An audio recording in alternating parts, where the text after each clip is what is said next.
Hey, so I'm going to be talking to you guys about my about the argument unit and the progress that I've made and what I've learned. And in this unit, we've learned things that will be very helpful in the future, like with jobs. And so enjoy. So the first thing that we did was we had a pre-assessment, and we took notes on on an article and a video, and we were asked to write an essay about it. And I used the 6th grade technique, so I didn't score well because I didn't use many craft notes, and I'll explain the craft notes to you in a second. So, as you can see, my paragraphs are very short, and it's just like one piece of evidence per paragraph, and I don't go into explaining too much, and it's not very persuasive. So, craft notes are things that you use in your writing, like domain-specific language, which is words specific to a topic. So, if it was an earthquake, the words would be tremor, aftershock, and tectonic. Something that we used a lot in our final piece was statistics, or logos, and this was used a lot in one of our quote sandwiches. Call to action and analogies are other things that are very useful, and all of these are craft notes. So, on this essay, I scored myself, and I only got 14 points for craft notes, which is not very good. So, that's something that I improved on as the unit went on. So, we did a $2 writing, where everybody in the class brought in $2, and we were split up into teams, and each team got around $8, and everybody on the team had to write what we should what we should use the $2 towards. So I decided to do it towards Cambodian children and education to help them. So I scored a 10 on this, and for craft moves, and I did do worse in the pre-assessment. And this is something that was kind of hard for me, but I think I did better at it once the unit progressed. So, we were introduced to coronal notes, and this is a very useful technique because it has, so this is how it works. We have this source up here, and for this one, the whole class did it on young athletes, and so this was the source that we used, and we put the source in up here. I think the whole class, and it was about how young athletes, whether they benefit or not, and so we took notes on it, and so here I have advice that the main person speaking was talking about, and I took all of these notes and I condensed them into the key points. And these, if I had made an essay about this, these would most likely have, or if I had made a paragraph about this, these would be the things that I would talk about, probably. And so then I took these key points and I put it into the summary, and I made kind of a central idea for this source. And if I did make this into a quote sandwich, which I'll talk about later, it would be a little bit hard because there's not too much information. So when you're doing a quote sandwich, you want multiple sources. So you wouldn't want to do just a quote sandwich on one sheet of print. So then we started the essay, and the beginning step was to pick one of these topics. We had many topics to choose from, as you can see, and at first we picked haze, but then after Veronica and I, we were partners, after we did it, we kind of lost interest, and we talked to Mr. Buxton, and we decided to pick our own topic. And after a little bit of discussion, we picked child labor, and our topic for child labor became the main topic of the essay. So Mr. Buxton showed us showed Veronica and I a really powerful tool. And what you do is you go to the SAS website and you log in, and then you click on library, and then you go to and then once you click on this, it'll take you to the SAS library catalog. And you click right here on search now, and then it'll take you, and you have to sign in to the catalog, and you click on Webpack Express, and you can search any topic and it'll give you articles or videos on it. And so this was really a really powerful tool that helped us. So we got to work on Cornell notes, and here these are two different sources, and you can see all my notes and putting those into key points, and then doing a summary for each one. And these ended up being very helpful for the essay.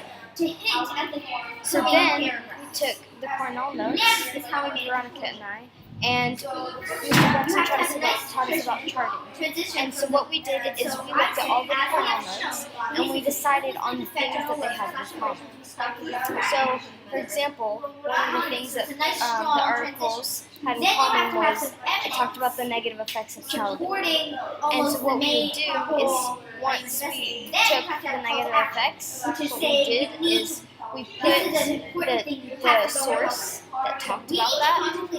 And for example, this is Humanium, and it's an article that talks about child labor. And as you can see, premature aging, malnutrition, depression, drug dependency, no protection, and no education were some of the negative effects that it talked about. And then we did another source, and we had more information. And then we did one last source, and we had more information for that. And so all of this, we had tons and tons of information that we could use for a quote sandwich. And another thing that we found was in common was that there were lots of children. So what we were asked to do for this part was we took one of the main ideas that all the sources that we researched had in common, and we turned it into a question. And we answered the question by using the evidence from the different sources. And this column and this column eventually became quote sandwiches. And something that I could do better with my partner next time is trying to completely fill this out, because we didn't fill this out because these were the only two that we could really think of, and we did poorly in this. And so next time, I think if we filled this out, it would be a lot easier to do the essay because we have more options. So that's something that we can do better. So you might be asking yourself, what exactly is a quote sandwich? Well, a quote sandwich is a paragraph, or it can be multiple paragraphs, and it starts with the claim and like the main idea and like the point that you want to get your readers, and then the evidence would be the evidence that kind of supports the claim and evidence that can kind of get your idea across, but you don't want to go into explaining your evidence too soon. You do that at the end.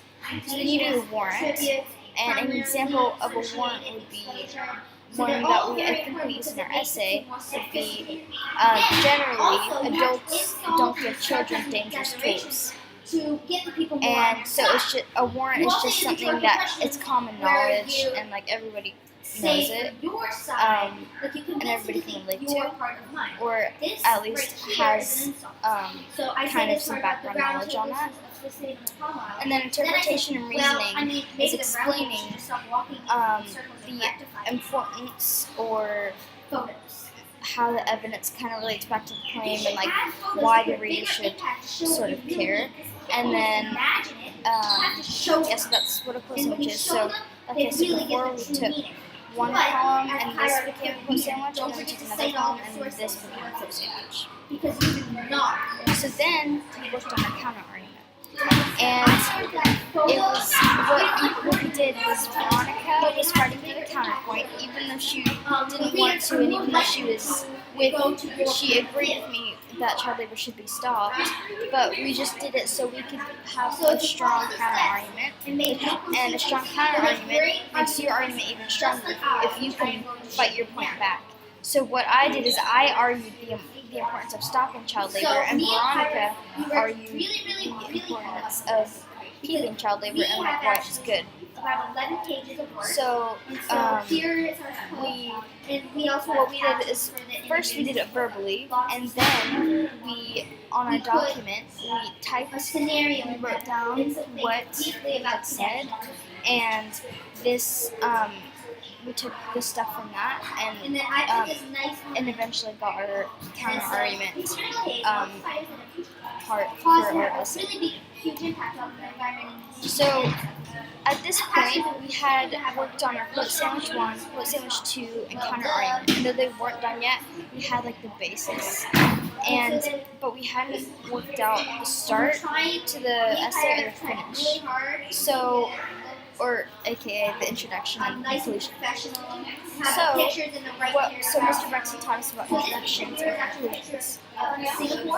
So different ways that you can start your essay would be using rhetorical questions, scenarios, and anecdotes.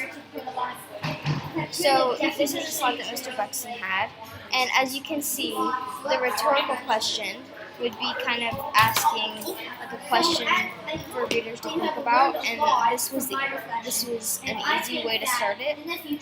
And then there's a scenario where you kind of make up your own little story to introduce the topic, and this was hard to start your introduction. And then there was tell a short anecdote, and this was basically telling a true story. Oh my gosh, it's 11 minutes. And what actually happened. So, and this would be a harder thing to do. So Veronica and I decided to do this one because in one of our sources, there was a story about Sunal, and this is what our anecdote was, and so this is our introduction paragraph, and we have this anecdote, and it talks about Sunal, who was a child cotton picker, and she worked in the mills, and 4 of her fingers were cut off, and this introduced our topic and the negativity and sadness that came along with it. Kind of set the mood for the essay, and then for the rest of the introduction, we had to talk about like kind of what our paragraph or what our essay was going to be about. So this is the red right here is the counter argument. So the child labor is something that may be helpful and productive for some families. Would be the counter argument. And that was what I did first. Exactly, that's all The second thing that we did was the actual claim, and this is the green is the claim. So the United Nations should put an end to the horrific ways of child labor to rescue children from abuse and the overwhelming amount of toil. And this was the claim that we referred back to many times in the essay, which I'll show you later in the video. And then the claim, Mr. Buxton told us that our claim should be, what do we want? So we want to put an end to the horrific ways of child labor, and who can give it to us? The United Nations, because they're a global organization that's pretty powerful. And then the last thing is the blue, and these are the supporting ideas that support the green. And the blue were the quote sandwiches. They were the 2 columns in the chart that I showed you earlier. And so we have negative effects, which was 1 quote sandwich, and then how millions of children are affected, even in the most powerful countries, was another quote sandwich. And then we were taught the conclusion. So the conclusion, this is a slide that Mr. Buxton showed us, and we can use transitional phrases, which we did here. This is our conclusion paragraph, and something that Veronica did that makes both of us proud of the conclusion is she ended with a quote: "Bystanders of child labor should follow the inspiring words of Gandhi. Be the change you wish to see in the world." And I think this is a really nice way to kind of end the essay. This is a delayed adjective and something that Mr. Buxton taught us that we used. And this is using voice, which I'll talk about later. And we used statistics and things like that in our conclusion. So then, once we had the main outline once we had the essay done, we went back to edit and improve. So something that Mr. Buxton taught us was to use voice. So the most terrifying, the scariest aspect of, and so I'll show you more later, but this is an excerpt from our piece. Unfortunately, many children are forced to work terrible and entirely unacceptable conditions. Terrible and entirely unacceptable would be kind of using voice and opinion. And something else that and then he showed Veronica and I another powerful tool, which is called EasyBib.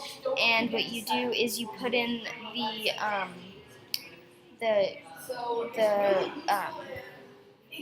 the web thing, so the link sort of, and you put it in here and you click cite it.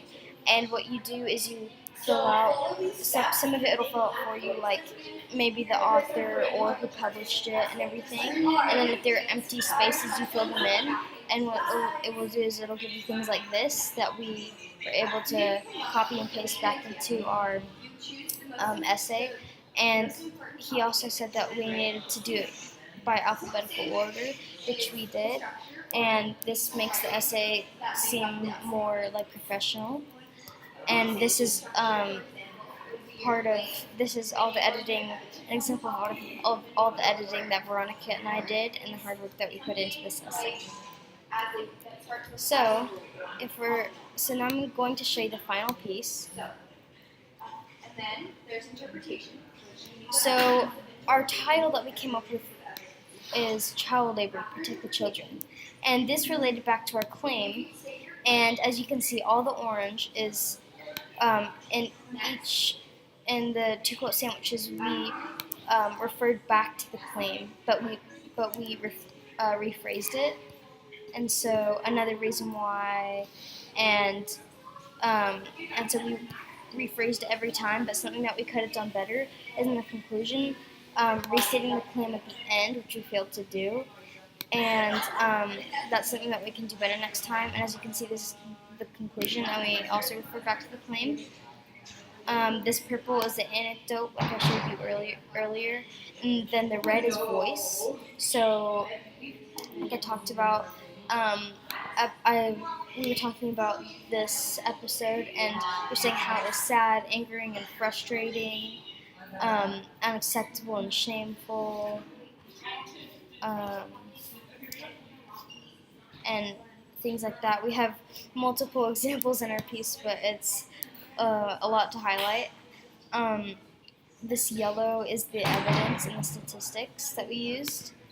And then something that I'm proud of is I went through and I found the online Oxford Dictionary, and I was able to find the definition of migrant and exasperating. So we had some really good, Veronica was really good at putting in some good advanced vocabulary.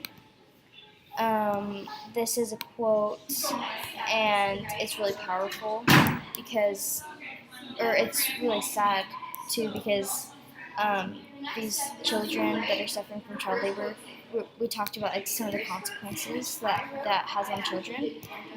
And these are sources at the end. So if you want to read it, just let me know, and I'd be happy to show you. And this was the review of the argument unit. Thank you.